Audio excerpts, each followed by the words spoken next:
वर्तमान देश में जो प्रकार अर्थनैतिक मंदावस्था तो नुह जो गोटे धीमावस्था ताकू केमती गतिशील करने बजेट रे प्राय अनेक किछि प्रावधान रखिछन्ति एवं जो कि से करबा बेले विभिन्न क्षेत्र गुडी को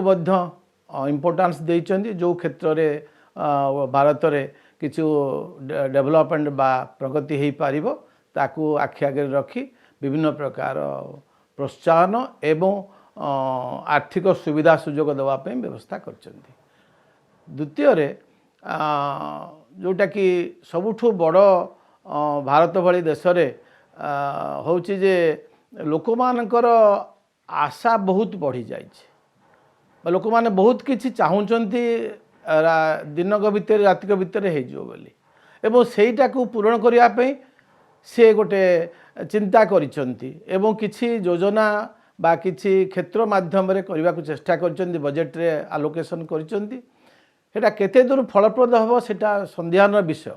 कहीं ना आमर मुख्य समस्या वर्तमान देश में रही नियोजन नाही अनएम्प्लॉयमेंट बहुत अधिका तेणु से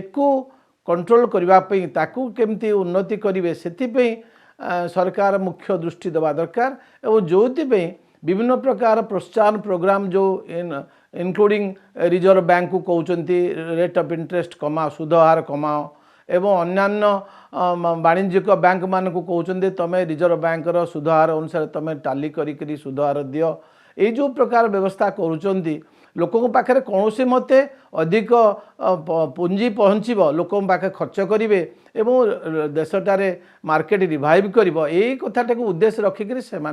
एथरक बजेट करिसंती किंतु ए बजेट रे जदियो बहुत किछि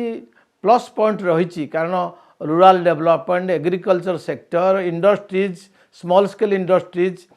स्टार्टअप्स यही गुड़ाक सब डेभलप करने सरकार जत्परनाथी चेष्टा करिसंती एवं सेगुड़ा केमती एक्सपांड करिवो से द्वारा केमती नियोजन बढ़िवो द्वारा केमती इन्वेस्टमेंट बढ़िवो द्वारा आउटपुट बढ़िवो एवं देश अधिक प्रगतिशील हेबो एवं जो कि आमर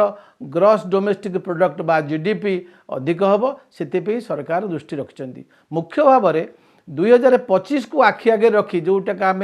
$5 ट्रिलियन इकोनॉमी करने चाहूँगी भारत हम बोली एवं सेटा को उद्देश्य रखिक सरकार वर्तमान विभिन्न प्रकार प्रचेषा कर बजेट गोटे माध्यम जहाँ थ्रू रे सरकार तांकर विभिन्न नीति एवं फाइनेंशियल आलोकेशन कर